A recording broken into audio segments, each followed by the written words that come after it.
হেই welcome everyone. যেমন আমরা prediction করছিলাম এখানে তাই হয়েছে, কিন্তু এখন করলাম সিনারিটা অন্যরকম। যেমন আমরা এখানে যদি ইথিরিয়ামে যাই, ইথিরিয়ামে যাওয়ার পর দেখতে পারবা আমি এখানে বলছিলাম যে কালকে বা 2 দিনের ভিতরে মার্কেটটি একটু উপরে যেতে পারে। তো তেমনটাই হয়েছিল, মার্কেট করলাম এখানে উপরে গেছিলো, মানে $4200 ইথিরিয়াম গেছিলো, কিন্তু এখন করলাম আবারও নিচে চলে আসতেছে, মানে একদমই হোল্ড করতেছে না। কিন্তু ইথিরিয়াম তো উপরে উঠছিল, কিন্তু যে বাকি অল কয়েনগুলো সেগুলো করলাম 2% 3% করে পাম্প করছে, তাছাড়া করলাম কিচ্ছু হয় নাই। মানে সেগুলো পাম্প তুমি নাই বলতে পারো, মানে এত বাজে অবস্থা মার্কেটের যে ইথিরিয়াম পাম্প করছে 400%, মানে $400 পাম্প করছে, 3800 থেকে 4200 পর্যন্ত গেছিলো, কিন্তু অল কয়েন ভাই মাত্র 2 থেকে 3%। বুঝছো তাইলে, মানে এতটা খারাপ মার্কেট। তো এখন কি হইতেছে আসলে মেন এখানে আমি যা দেখতেছি, তো সব দোষ ভাই নতুন কয়েন যেগুলো বাইন্যান্সে লিস্ট হইতেছে ভাই, সব টাকাগুলো নতুন কয়েনে গেতেছে ভাই। 10 সেন্ট 15 সেন্টে কয়েনগুলো লিস্ট হইতেছে, সেগুলো $3 $4 $5 পর্যন্ত গেতেছে।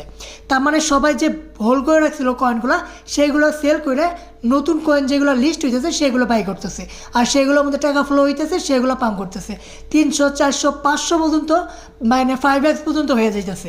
মানে এখন বুঝতেছো তো, মানে সবাই কীরকম খেলা খেলতেছে। যখন দেখবা টাকা ফ্লো কম হয়ে গেছে তখন দেখবো ছোটো কয়েনগুলো উঠে পড়ছে। তার জন্য রিস্ক খেলো না, লস থাকলেও যে কয়েন কিনে রাখতো সেগুলোর মধ্যেই বসে থাকো, ঠিক আছে।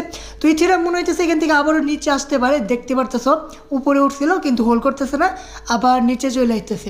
আর এখানে বিটিসি পারফরমেন্স, বিটিসি ভাই মনে হয়েছিল যে ভালোই হোল্ড করবে, কিন্তু এটাও একই অবস্থা, পাম্প তো করছিল কিন্তু হোল্ড করতেছে না। তার মানে এখানে আমরা যে সিনারিটা দেখতেছি, মানে আপ ডাউন একটা মুভমেন্ট দেখতেছি, তো সেটা থাকতে পারে গত এক সপ্তাহ উপরে উঠতে পারে, আবার নিচে আসতে পারে, আবারও উপরে উঠতে পারে। কিন্তু বাকি যে কয়েনগুলো অল কয়েনগুলো ভাই সেগুলো নিয়ে ভাই কিচ্ছু বলার নাই, কে জন্য সেগুলো অবস্থা ভাই খুবই বাজে ভাই। মার্কেট তো পুরো রেড হয়ে গেছে আজকে আবার, মানে ভাই কী বলবো, যে কোনো কয়েন এখানে সিলেক্ট করো অবস্থা ভাই এত খারাপ। কয়েনে লাস্ট বটম ভাই আবারও ক্রস করবো আমার মনে হইতেছে। তো এত খারাপ ভাই কী জন্য? যেমন এখানে তুমি বলতে পারো যে ভালো কয়েন যেগুলো সেগুলো অলরেডি পাম্প করে ফেলাইছে, মানে এর আগের বুল রানে।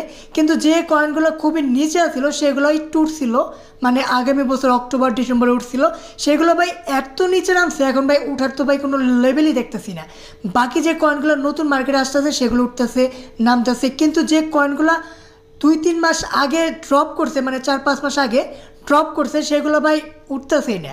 মানে এত খারাপ সময় গেছে এখন অল কয়েনের জন্য ভাই, কিছু বলার নাই।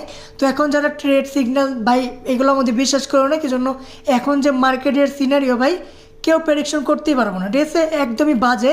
তো দেখা যাক কী হয় মার্কেটে। তো দেখা হবে পরের ভিডিওতে, বাই।